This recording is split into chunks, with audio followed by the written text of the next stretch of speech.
From academy to public engagements, Princess Leonor's journey.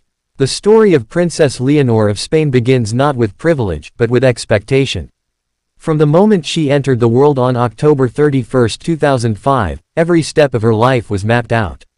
The palace corridors of Zaragoza were not just her home, they were her classroom, her stage, and her destiny.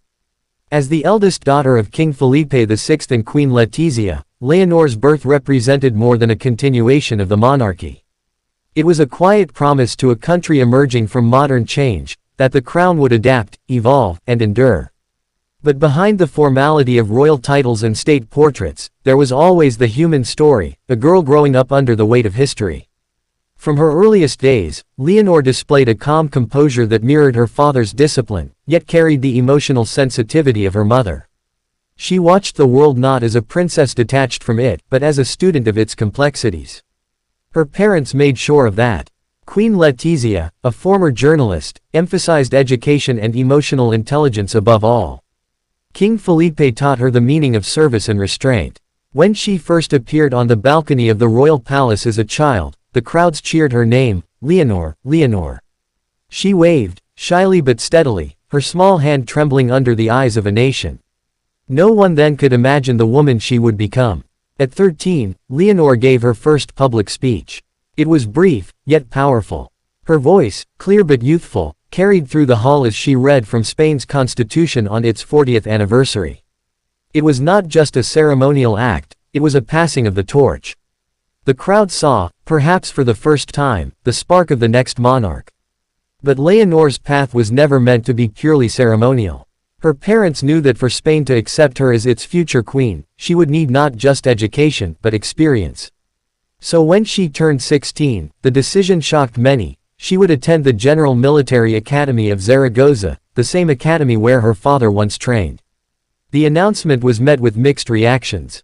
Some praised the move as modern and courageous, others called it unnecessary for a young woman of her position. Yet Leonor did not hesitate. Her first day at the academy was nothing like the palace. No attendance, no royal privileges. Just early mornings, strict discipline, and a heavy uniform. Cameras captured her marching alongside cadets, hair tied back, eyes forward. The nation watched in awe. Spain's future queen was earning her place, not claiming it by birth. And that was exactly what she wanted. For Leonor, the academy was not about learning to command armies, it was about understanding leadership. Her letters home, later revealed by Spanish media, spoke of exhaustion, camaraderie, and pride. "I am learning what responsibility feels like," she wrote. "Not just as a princess, but as a person." Those months in Zaragoza changed her. The distance from her family made her independent. The discipline of the military shaped her resilience.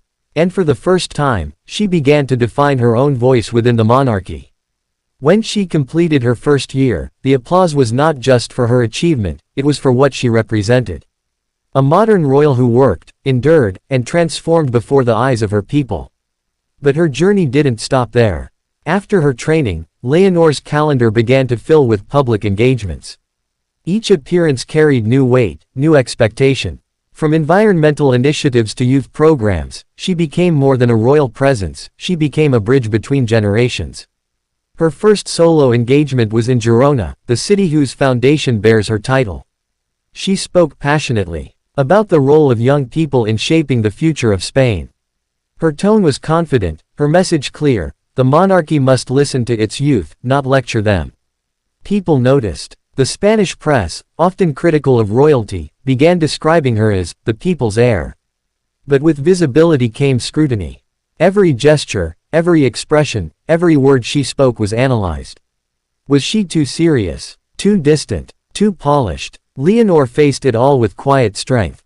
Her composure became her signature, not as a mask, but as control. Those close to her say that behind the calm exterior lies a young woman with deep conviction and empathy, one who studies not just history and law, but the emotions of her people. Still, behind every royal transformation lies tension. Within the palace walls, Leonor's evolving independence began to challenge tradition. Queen Letizia supported her daughter's growing autonomy, insisting she make her own decisions about her causes and image. King Felipe, though proud, worried about the pressures of politics and media. Spain, too, was changing.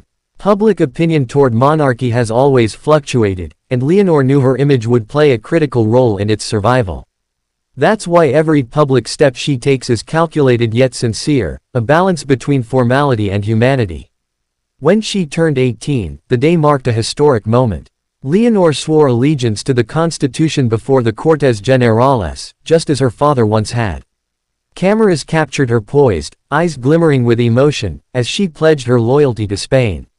The applause was thunderous. It was more than a ceremony. It was a declaration that Spain's next generation was ready. After that moment, her role expanded rapidly. She began representing Spain abroad, attending events in Denmark, the UK, and across Latin America. Her ability to connect with young audiences, to speak in multiple languages fluently, and to project warmth without losing dignity set her apart. At every engagement, she radiated something rare, a quiet strength rooted not in entitlement but in service. Observers noted the subtle similarities between Leonor and her grandmother, Queen Sofia, dignified, reserved, but deeply compassionate. Yet, unlike generations before her, Leonor carries the weight of a digital age, where every appearance becomes global within seconds. She handles it with grace. No scandals, no careless words, only purpose. And in that steadiness, people have begun to place their hopes.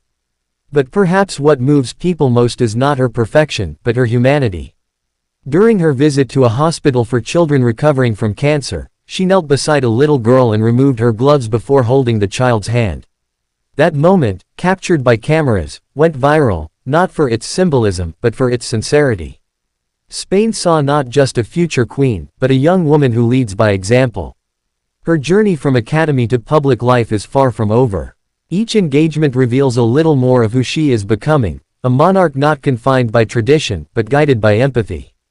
Royal experts often speak of her as the monarch of modernity. They predict that her reign, when it comes, will mark a new chapter in Spanish history, one where transparency, education, and emotional intelligence redefine the monarchy's purpose.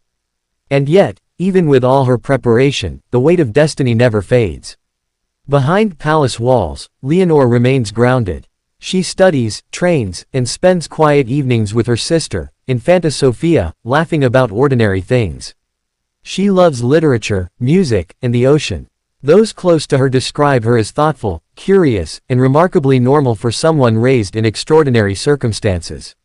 Her mother, Queen Letizia, once said privately, "I don't want her to be perfect. I want her to be strong." And strong she has become, through the Academy's hardships, through the relentless gaze of the public, and through the quiet expectations of a nation still learning to trust its future. Today, as Princess Leonor stands before crowds, representing Spain with humility and poise, she carries the legacy of centuries, but she also carries the promise of change. From the uniformed days of discipline to the dazzling poise of state engagements, her transformation tells a story of resilience, maturity, and hope.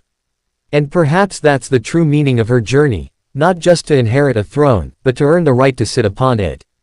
Spain watches, waits, and believes, because in Princess Leonor, they see not just a royal heir, but a reflection of their own evolution. She began as a girl walking through palace halls.